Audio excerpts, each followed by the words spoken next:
शमूएल भविष्यवक्ता की दूसरी पुस्तक अध्याय 16। शमूएल भविष्यवक्ता की दूसरी पुस्तक अध्याय 16।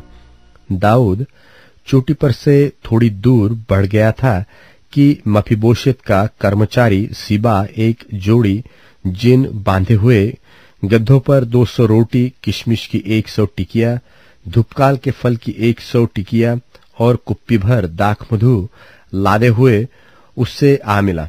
राजा ने सीबा से पूछा, इनसे तेरा क्या प्रयोजन है?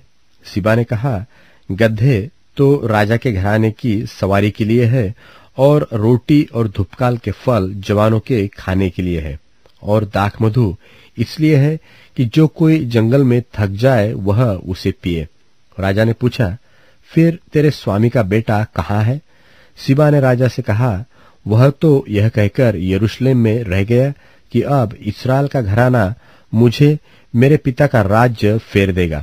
राजा ने सीबा से कहा, जो कुछ मफीबोशेत का था वह सब तुझे मिल गया। सीबा से कहना, प्रणाम, हे मेरे प्रभु, हे राजा, मुझ पर तेरे अनुग्रह की दृष्टि बनी रहे। जब दाऊद राजा बहुरीम तक पहुंचा तब शाऊल का एक कुटुंबी वहां से निकला। वह गेरा का पुत्र शिमी नाम का था और वह कोसता हुआ चला आया और दाऊद पर और दाऊद राजा के सब कर्मचारियों पर पत्थर फेंकने लगा, और शूरवीरों समेत सब लोग उसकी दाहिनी बाई ओर थे।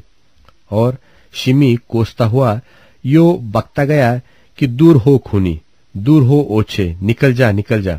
यहोवा ने तुझसे दाऊद के घराने के खून का पूरा पलटा लिया है, जिसके स्थान पर तू राजा बना है। यहोवा ने राज्य को तेरे पुत्र अबशालोम के हाथ कर दिया है, और इसलिए कि तू खूनी है, तू अपनी बुराई में आ फंस गया। तब सरूयाह के पुत्र अबीशै ने राजा से कहा, यह मरा हुआ कुत्ता मेरे प्रभु राजा को क्यों शाप देने पाए? मुझे उधर जाकर उसका सिर काटने दे। राजा ने कहा, सरूयाह के बेटो, मुझे तुमसे क्या काम? वह जो कोसता है और यहोवा ने जो उससे कहा है कि दाऊद को शाप दे, तो उससे कौन पूछ सकता है कि तूने ऐसा क्यों किया? फिर दाऊद ने अबीशै और अपने सब कर्मचारियों से कहा, जब मेरा निज पुत्र ही मेरे प्राण का खोजी है, तो यह बिन्यामीनी अब ऐसा क्यों न करे? उसको रहने दो और शाप देने दो, क्योंकि यहोवा ने उससे कहा है। कदाचित यहोवा इस उपद्रव पर जो मुझ पर हो रहा है दृष्टि करके आज के शाप की संति मुझे भला बदला दे। तब दाऊद अपने जनों समेत अपना मार्ग चला गया, और शिमी उसके सामने से पहाड़ की अलंग पर से शाप देता और उस पर पत्थर और धूलि फेंकता हुआ चला गया।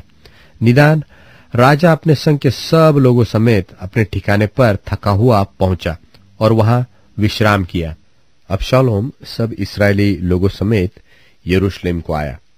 जब दाऊद का मित्र एरे की हुशै अबशालोम के पास पहुंचा, तब हुशै ने अबशालोम से कहा, राजा चिरंजीव रहे, राजा चिरंजीव रहे। अबशालोम ने उससे कहा, क्या यह तेरी प्रीति है जो तू अपने मित्र से रखता है? तू अपने मित्र के संग क्यों नहीं गया? हुशै ने अबशालोम से कहा, ऐसा नहीं, जिसको यहोवा और वे लोग, क्या बरन सब इस्राएली लोग चाहे, उसी का मैं हूं और उसी के संग मैं रहूंगा। और फिर मैं किसकी सेवा करूं?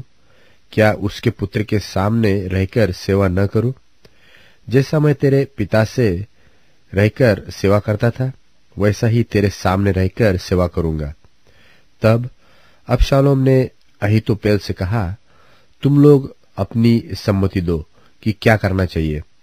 अहीतोपेल ने अबशालोम से कहा, जिन रखेलियों को तेरा पिता भवन की चौकसी करने को छोड़ गया, उनके पास तू जा, और जब सब इस्राएली यह सुनेंगे कि अबशालोम का पिता उससे घिन करता है, तब तेरे सब संगी हियाव बांधेंगे।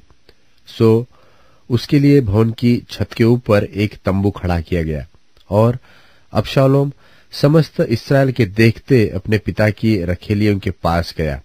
उन दिनों जो सम्मति अहीतोपेल देता था, वह ऐसी होती थी कि मानो कोई परमेश्वर का वचन पूछ लेता हो। अहीतोपेल चाहे दाऊद को चाहे अबशालोम को जो जो सम्मति देता वह ऐसी ही होती थी। सम्मति